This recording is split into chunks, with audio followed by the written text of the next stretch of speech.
وہ دور جہل و غباوت کے دل نما پتھر نبی سے ملتے رہے، آئینوں میں ڈھلتے رہے، اتنا عظیم انقلاب پتھروں کی زمین پہ رسول پاک نے، کعبہ سوئٹزرلینڈ میں بھی اتارا جا سکتا تھا، مگر صحرا میں کیوں اتارا گیا؟ میرے آقا کو میری قیس مزاجی تھی پسند، میرے آقا کو میری قیس مزاجی تھی پسند، اس لیے خلد اتر آئی ہے صحرا کے قریب۔ قیس بن کے جاؤ، لذت حاصل کرنے کے لیے نہیں، اللہ کا قرب حاصل ہو جائے گا۔ عزیزان ملت اسلامیہ، میں یہ عرض کرنا چاہتا ہوں، مگر پتھروں کو شعور زندگی دینے کے لیے پیغمبر نے کتنے پتھر کھائے ہیں، کبھی سوچا آپ نے؟ ہر روز پھول لے کے جاتے ہیں ہدایت کا، اور پتھر سے لہو لہان ہو کے آتے تھے۔ ہم کیا کر رہے ہیں؟ عشرتوں میں پڑے ہوئے ہیں، آرام میں پڑے ہوئے ہیں۔ ہمارا چلنا نبی کی طرح سے نہیں ہے، ہمارا آگے بڑھنا پیغمبر اعظم کی طرح سے نہیں ہے۔ ہم چل رہے ہیں مگر اس طرح چلیں جیسے رسول پاک چلا کرتے تھے، چلنا بھی عبادت ہوگی۔ ہم تجارت کے لیے چلیں، بلا شبہ تجارت بظاہر دنیاوی کام ہے، مگر شاید آپ کو معلوم نہیں، میرے آقا نے فرمایا تھا التاجر الصدیق الامین صدوق الامین مع الانبیاء والصدیقین والصالحین، سچا اور امانت دار تاجر نبیوں کے ساتھ، صدیقین کے ساتھ اور صالحین کے ساتھ اٹھایا جائے گا۔ اسی کے پیغمبر جانتے تھے کہ ایک وقت وہ آئے گا کہ پوری دنیا تجارت کی گرفت میں ہوگی، اور آج آپ دیکھ رہے ہیں، آج تجارت میں پوری دنیا جکڑی ہوئی ہے۔ اب لوگ ملکوں پہ قبضہ نہیں کرتے، منڈیوں پہ قبضہ کر رہے ہیں، تجارت کی منڈیوں پر۔ پیغمبر جانتے تھے کہ مسلمان اگر تجارت کرے گا تو کبھی بھوکا نہیں رہے گا، مگر اس طرح جیسے رسول نے فرمایا تھا۔ اگر آپ تجارت کریں سرکار کے فرمان کے مطابق تو تجارت کرنا بھی عبادت ہے۔ آپ صدیقین، شہداء اور صالحین کے ساتھ اٹھائے جائیں گے۔ اگر آپ کاشتکار ہیں تو سنیے، اللہ کے رسول نے دلوں میں ایمان کا بیج بھی بویا ہے اور زمین پہ درخت بھی لگائے ہیں، یہ بھی رسول پاک کی سنت ہے۔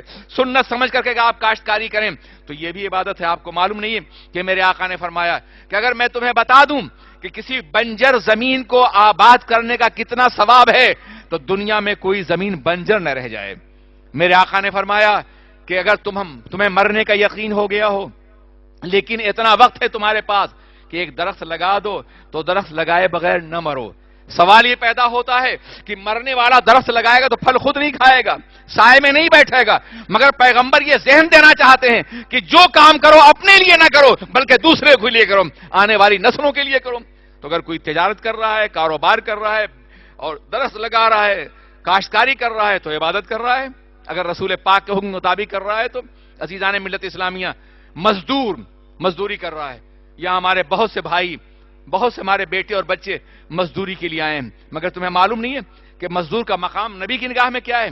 اللہ کے رسول نے فرمایا الکاسب حبیب اللہ، ہاتھ سے محنت کرنے والا اللہ کا محبوب ہے، بشرطے کہ وہ نماز پڑھ رہا ہو،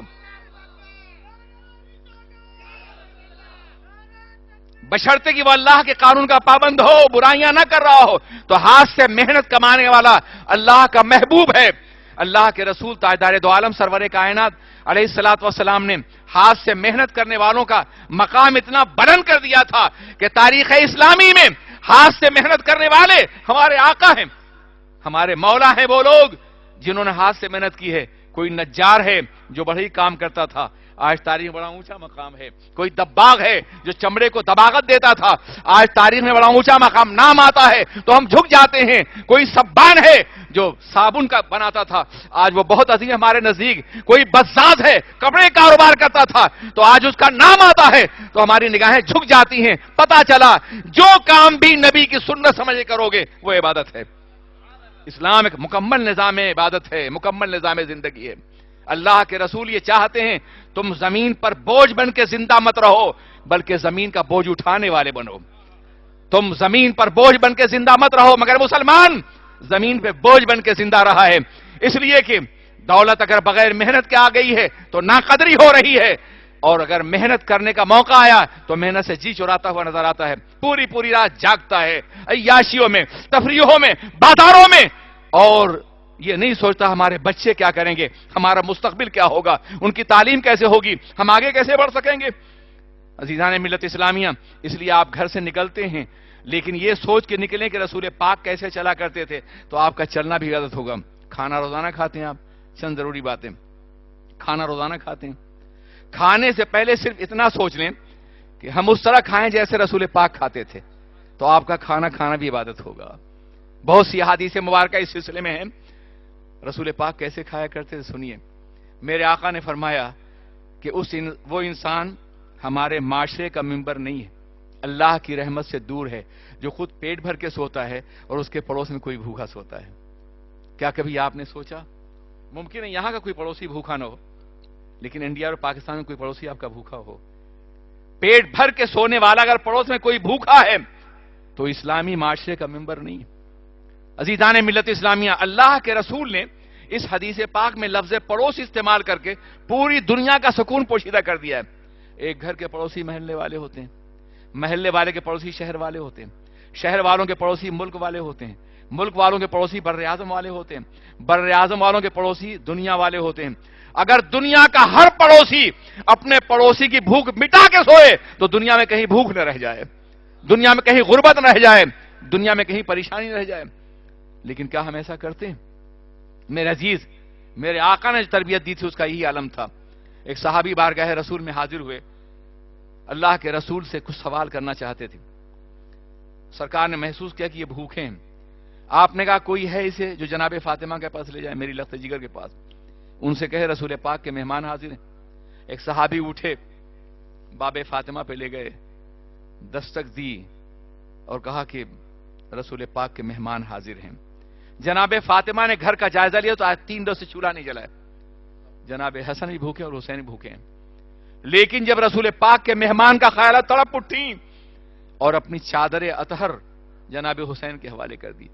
جاؤ اسے فلاں یہودی کے پاس گروی رکھ دو، غلہ لاؤ، میں اپنے مہمان کو کھانا ضرور کھلاؤں گی، میرے در سے کوئی بھوکا نہیں جا سکتا ہے. وہ لے کے گئے. یہودی نے دیکھا اور کھڑا ہو گیا اور کہا شہزادے، پوری کائنات بھی اس کے ایک تار کی قیمت نہیں بن سکتی ہے. میں پڑھ لیتا ہوں لا الہ الا اللہ محمد الرسول اللہ، میرا سب کچھ تمہارا ہے. کیا ہم دوسروں کی بھوک کا اتنا ہی خیال کرتے ہیں؟